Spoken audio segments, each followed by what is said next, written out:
आप देख रहे हैं आज की खबर। अगर आपने हमारे इस चैनल को अभी तक सब्सक्राइब नहीं किया है, तो आपसे अनुरोध है कि आप इसे सब्सक्राइब जरूर करें और कमेंट करके यह जरूर बताएं आप हमारा वीडियो कहां से देख रहे हैं। दिन भर की बड़ी खबरों में आपका स्वागत है। आज इस बुलेटिन में बात होगी बिहार चुनाव की तारीखों पर चुनाव आयोग के बड़े ऐलान की।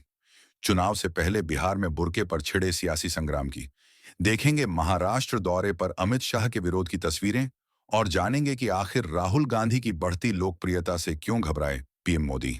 इसके अलावा चर्चा होगी मणिपुर में सरकार गठन की कोशिशों की और तमिलनाडु में फिर भड़के राज्यपाल बनाम मुख्यमंत्री विवाद की।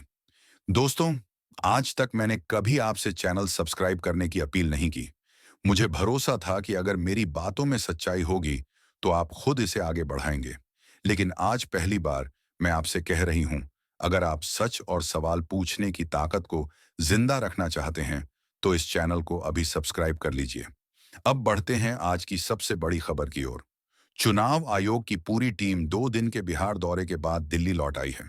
लेकिन लौटने से पहले पटना में हुई प्रेस कॉन्फ्रेंस में मुख्य चुनाव आयुक्त ज्ञानेश कुमार ने साफ कर दिया, बिहार में चुनाव की उलटी गिनती शुरू हो चुकी है। अब बस तारीख के ऐलान का इंतजार है। मुख्य चुनाव आयुक्त ज्ञानेश कुमार ने प्रेस कॉन्फ्रेंस में ऐलान किया कि बिहार विधानसभा चुनाव 22 नवंबर से पहले करा लिए जाएंगे। उन्होंने कहा, बिहार में एसआईआर की समय सीमा पूरी हो गई है। अब चुनाव का ऐलान होना तय है। उन्होंने बताया कि इस बार कई बड़े बदलाव किए जा रहे हैं।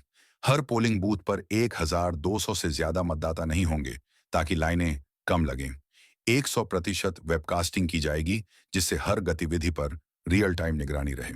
ईवीएम पर उम्मीदवारों की रंगीन फोटो और बड़े फॉन्ट में नाम दिखेंगे। पोस्टल बैलेट की गिनती ईवीएम के पहले 2 राउंड से पहले शुरू होगी और वोटिंग के 15 दिन के भीतर मतदाताओं को नया वोटर आईडी कार्ड मिल जाएगा। साथ ही उन्होंने साफ कहा, आधार कार्ड नागरिकता का सबूत नहीं है, लेकिन पहचान पत्र के रूप में मान्य रहेगा। हालांकि विपक्ष के सवालों का चुनाव आयोग ने कोई जवाब नहीं दिया।